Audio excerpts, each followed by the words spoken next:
Bwana Yesu asifiwe. We are looking at how to deal with the spirit of offense.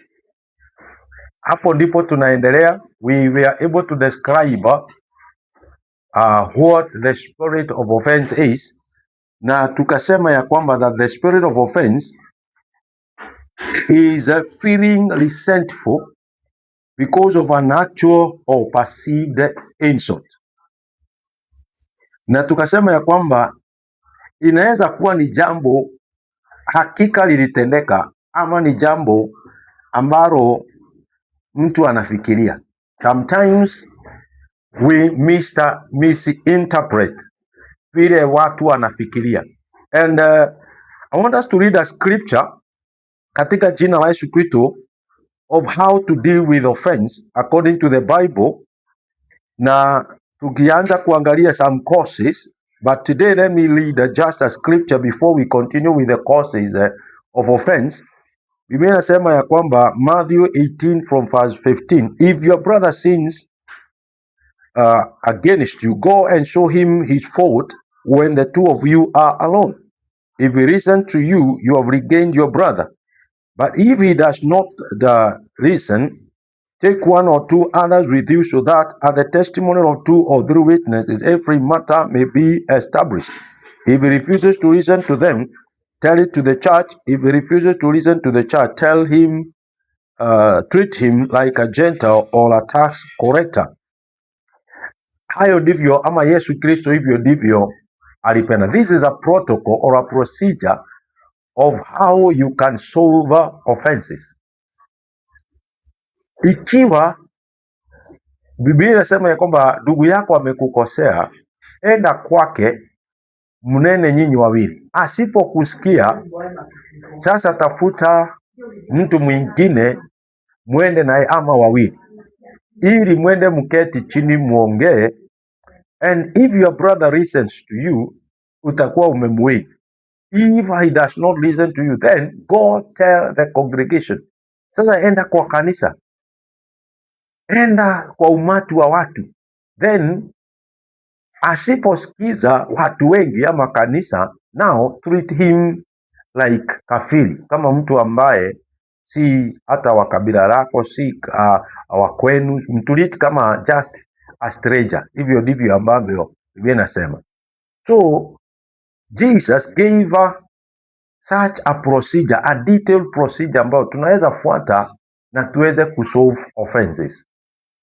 And I believe with all my heart ya kwamba when the Bible gives some guidelines, it is possible to solve offenses before they grow big, before sizae mambo makubwa, before watu wafike kuuana, before watu wafike kutarikiana katika doa, before watu waachane kama jamii, before watu waanze kwenda kurogana na kufanyana mambo mengi, because we talked about the spirit of offense na vile imecause mambo mengi na mabaya. Before watu wafikie huko, we need to realize that there is always a solution, a biblical solution. There is always a word of God that solves our problems.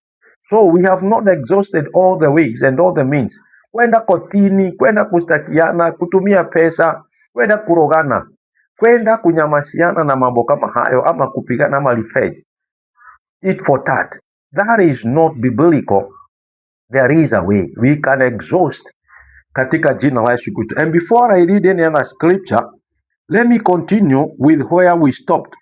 Tuliangalia the causes of offense, na tukaangalia number 1, unrealistic expectations. Number 2, tukaangalia our wounded spirit. And now number 3, ndio niweze kuona kama tutakamilisha ujumbe huu, maybe in the next video after this. It is holding on to things too long. Holding on to things too long ni kushikilia mambo ama kuweka mambo ndani ya moyo na ndani ya roho kwa muda mrefu sana. Ulikosewa some years ago, but you are still holding it. Unaiona ikiwa so fresh hata wakati huu ninapoongea. You have something ambayo unasema I cannot let go.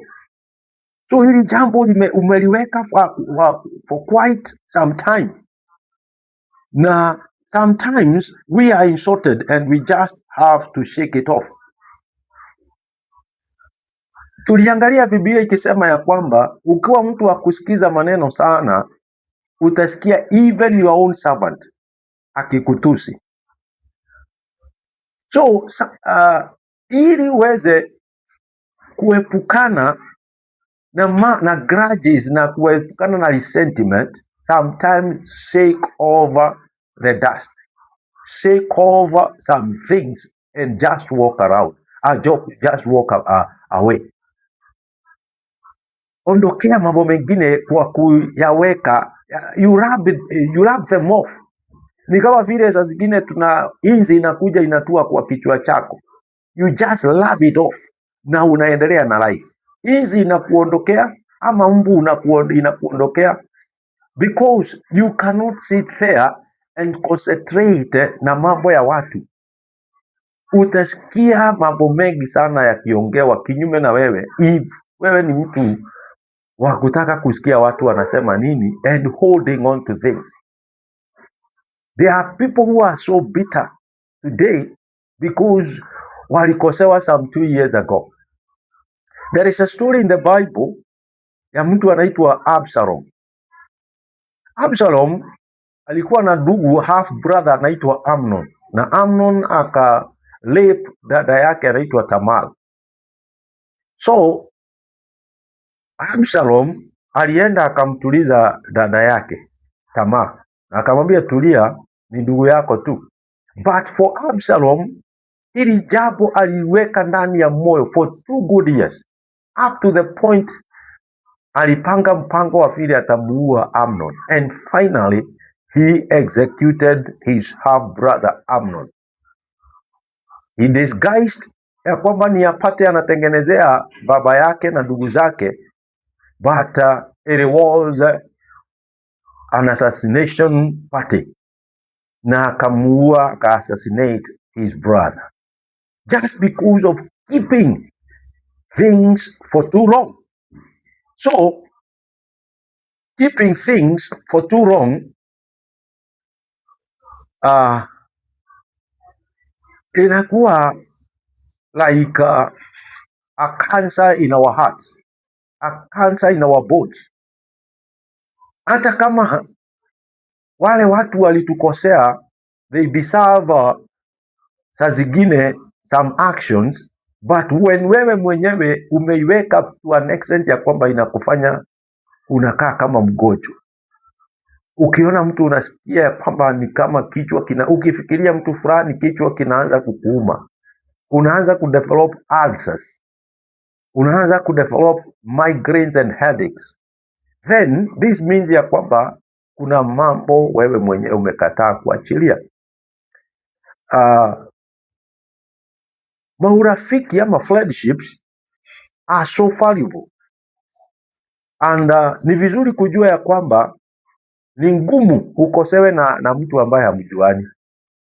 Sometimes hata kama mtapatana na mtu kwa njia, ni ngumu, it is hard.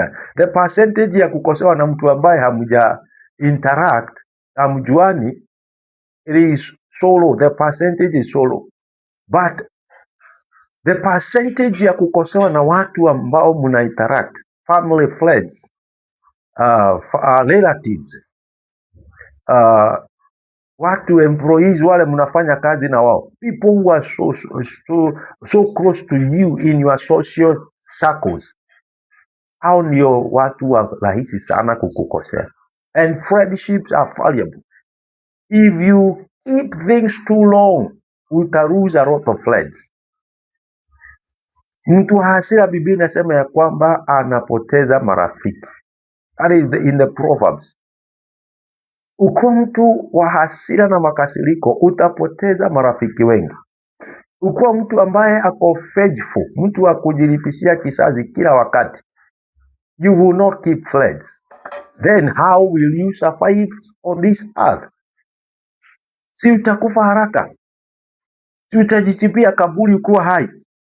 It is good to let know, kama vile Bible imetuambia in the book of Matthew, brother yako akikukosea, that means ya kwamba a brother haimaanishi yule mtu mmezaliwa kutoka kwa tumbo moja, ni yule mtu ako karibu na wewe sana, somebody you interact with like a little brother, that is your brother. Anaweza kukukosea, enda kwake, mwambie ndugu, umenikosea, but don't keep things too long in your heart. Ikishindikana, tafuta mtu mwingine, mwende muongee naye. Ikishindikana, Biblia inasema ya kwamba now go to the church, ita watu wengi. Ikifika ya kwamba hatasikia watu wengi, of which it is very rare, watu wengi wakiongeleshwa ubadilika na nao wanaomba msamaha. Have you exhausted that avenue? Ili usiweke mambo ndani ya moyo wako for too long. And ni vizuri kwamba kujua ya kwamba that acquiring friends is a task, and also maintaining friends is a task.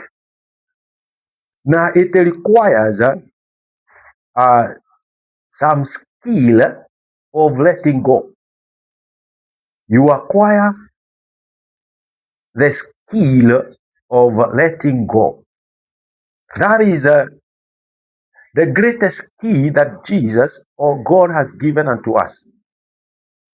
That ili tuweze maintain maurafiki, is letting go. And we can learn this from our God. He is such a forgiving God, a forgiving Father. Tunamkosea almost every other time. Tunakosea kila mara, na kila mara tunapoenda kuomba msamaha anatusamehe. Na anasema ya kwamba nimeondoa dhambi zenu kama vile jana na leo zimeachana. Kama vile west na east zimeachana. Kama vile mbingu na ardhi zimeachana. So God, although he is supreme, although he is all powerful, he is a God who easily lets go. Ni Mungu anayesamehe kwa haraka. And we need to have the character of our God. So, nimesema another cause of offense ni kuweka mambo too long. Na nilisema hivi, ukijikwaa kama leo, hiyo kidoda ndio huwa inagongwa any other time. Ukijikata kidole, hiyo kidole tu ndio inafinyangwa tu ama inagongwa tu saa ile au expect. Oh, hallelujah. So I want you to know in the name of Jesus Christ that it is good to realize and to know that offenses will always come from friends or such close people.